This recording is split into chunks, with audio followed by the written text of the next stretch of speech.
There are places on this earth that feel like a secret whispered between the ocean and the sky. Micronesia is one of them. It's a tapestry of more than 2,000 islands, each a tiny emerald fleck scattered across the vast, deep blue of the Pacific. Before I ever set foot there, I imagined it as a paradise, a postcard of impossibly white sands and swaying palms. But what I discovered was something far more profound. This wasn't just a place of breathtaking beauty. It was a place of breathtaking humanity. The real treasure of these islands isn't buried in the sand. It lives in the warmth of the smiles, the generosity of the people, and the stories they tell through their food. This is not a journey to a resort. It is a journey to a home. It's about understanding a culture that has thrived in harmony with the sea for millennia. The rhythm of life here is dictated by the tides, the winds, and the seasons of breadfruit and taro. The plane descended through a blanket of soft, cotton-like clouds, revealing a sight that stole my breath. Below us lay Palau's Rock Islands, a cluster of brilliant green limestone formations mushrooming out of a turquoise lagoon. The water was so clear, so impossibly vibrant, it looked like a dream. As our small aircraft touched down on the tarmac in Koror, the air that greeted me was thick, warm, and sweet with the scent of salt and tropical blossoms. It felt like the island was exhaling, welcoming me into its embrace. My guide, a gentleman named Tino with a smile that reached his eyes, met me at the small, bustling airport. He didn't rush. No one here rushes. He placed a fragrant lei of plumeria around my neck, its sweet perfume an instant balm to my traveler's weariness. "Welcome home," he said simply, and in that moment, I felt it. Driving through the lush landscape, past modest homes with gardens bursting with life, I saw children playing freely, their laughter carrying on the breeze. It was a world away from the concrete jungles I knew. My first evening was spent simply watching the sun melt into the Pacific. The sky ignited in a riot of orange, pink, and purple, a spectacle so magnificent it felt like a personal gift from the universe. It was on my third day, while exploring a bustling local market in Yap, that I first heard the words coconut fish, spoken with a reverence usually reserved for sacred traditions. The market was a vibrant kaleidoscope of colors and sounds. Women in traditional lavas sat behind woven mats, laden with bright red peppers, knobby ginger roots, golden mangoes, and bundles of dark green taro leaves. Fishermen proudly displayed their gleaming bounty, parrotfish with their shocking blues and greens, deep red snappers, and silvery tunas laid out on beds of banana leaves. I began asking people a simple question: what is the one dish I must eat to understand this place? The response was almost unanimous. An elderly woman with kind, crinkled eyes looked up from the betel nuts she was preparing and smiled. "You must try coconut fish," she said, her voice soft. A young fisherman, mending his net nearby, overheard and chimed in enthusiastically. "Oh yes, my mother makes the best. It is the taste of our islands." The name echoed from stall to stall, each person adding their own affectionate description. It wasn't just food. It was a piece of their identity, a source of communal pride. Coconut fish, I learned, was less a specific recipe and more a culinary philosophy. It represented the perfect marriage of the two most vital resources in Micronesia: the coconut palm, the tree of life, and the fish from the bountiful ocean. Intrigued and determined, I knew this was the story I had to follow. My quest was no longer just about tasting, it was about understanding. The magic of coconut fish lies in its profound simplicity. The journey to make the dish began not in a kitchen, but with a walk through the village. My host for the day, a woman named Elena, first led me to a towering coconut palm. With the practiced ease of someone who has done this 1,000 times, her son shimmied up the trunk and sent a few mature brown coconuts thudding to the soft earth below. These, she explained, were for the milk, richer and creamier than the water from young green coconuts. Next, we visited the shoreline where the fishing canoes had just returned. The star of the dish is, of course, the fish. Elena was particular. She bypassed the larger, more dramatic-looking fish and chose a beautiful medium-sized white-fleshed fish, a snapper, its scales still shimmering with the ocean's iridescence. "It must be fresh," she stated, her tone leaving no room for argument. "The sea must still be in it."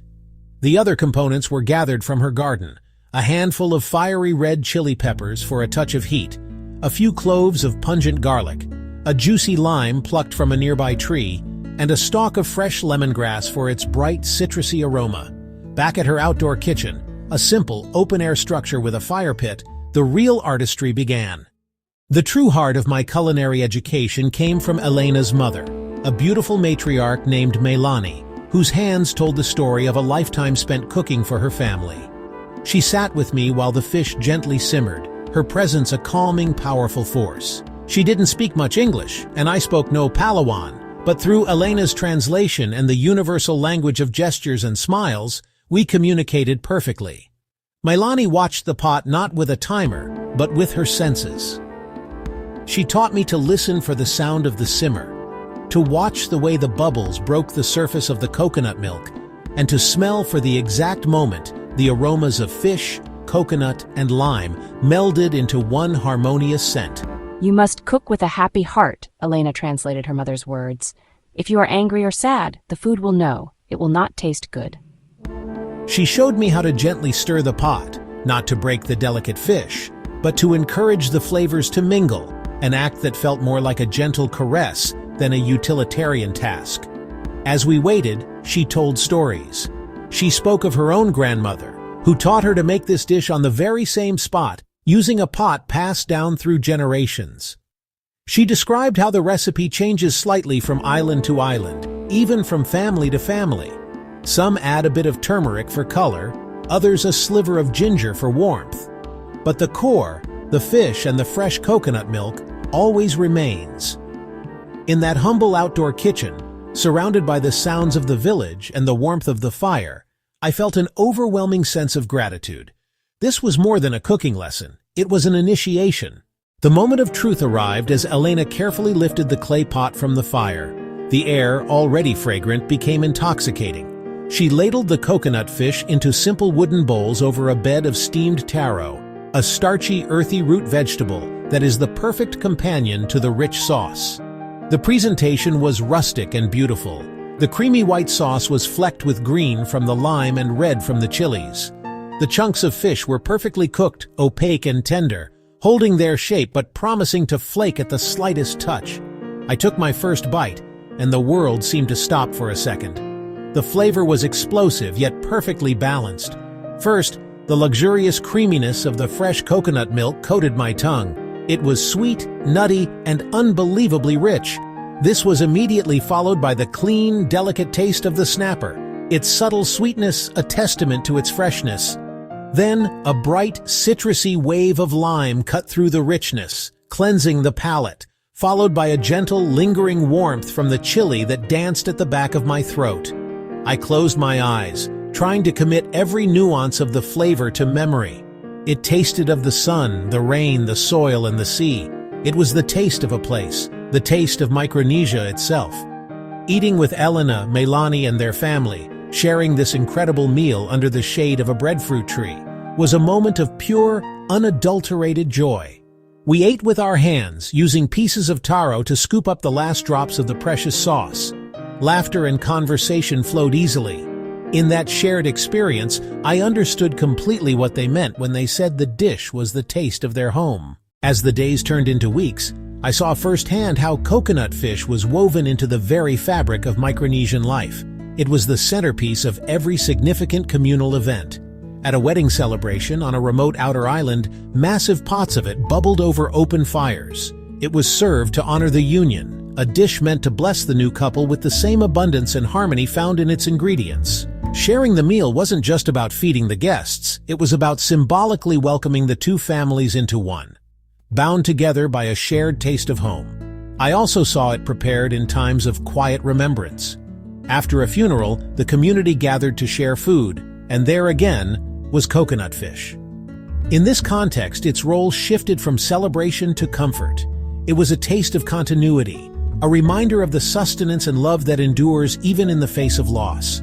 Eating it together was a quiet act of solidarity, a way of caring for one another through grief. The dish seemed to absorb the emotions of the occasion, offering a simple, profound source of solace. It was a culinary hug, a way of saying, "We are here for you," without uttering a single word. The preparation of the dish is itself a community affair. It's rarely a solitary act. For large gatherings, the men go out to catch the fish and gather the coconuts. The women then work together in an assembly line of practiced efficiency, grating the coconut, chopping the aromatics, and tending the fires. Children run between them, watching and learning, absorbing the techniques and traditions through osmosis. This process reinforces social bonds, strengthens family ties, and ensures that the ancestral knowledge is passed seamlessly to the next generation. It's a living, breathing tradition that strengthens the community with every pot that is made. This journey changed me. It reminded me that the world is still full of beautiful secrets, waiting to be discovered not on a map, but on a plate. It taught me that the most profound travel experiences are not about ticking off landmarks, but about making human connections. The memories that I hold most dear are not of the perfect beaches, but of Melani's gentle hands guiding mine, of Tino's quiet wisdom, and of the shared laughter over a bowl of steaming coconut fish. These are the souvenirs that don't fade or collect dust. They become a part of who you are. I want to urge you, with all my heart, to seek out these kinds of experiences for yourself. Step off the beaten path. Be curious. Be brave. Ask the woman at the market what she cooks for her family. Accept the invitation into a stranger's home. Say yes to the dish you've never heard of. In 2025, make it your mission to travel with your taste buds. Go to Micronesia. Find the coconut fish. Let its simple, perfect flavor tell you the story of the islands. But don't stop there. Find the pierogi in a Polish grandmother's kitchen, the mole in a bustling Oaxacan market, the tagine in a Moroccan riad. If this journey has touched your heart the way it touched mine, if you feel that same hunger for authentic cultural connections through food, please subscribe to join our community of culinary adventurers. Every subscription helps us continue sharing these beautiful hidden stories from around the world. Hit that subscribe button and the notification bell because the world is full of incredible flavors waiting to be discovered, and I want you to be part of every single journey. So go, book that ticket. Pack your bag, but leave room in your heart. An entire world of flavor, friendship, and discovery is waiting for you. The table is set, the pot is simmering, and a seat has been saved just for you. Come and join the feast. Come and taste the horizon. The journey will not only feed your stomach, it will nourish your soul in ways you never thought possible. And that, I promise, is the most delicious reward of all.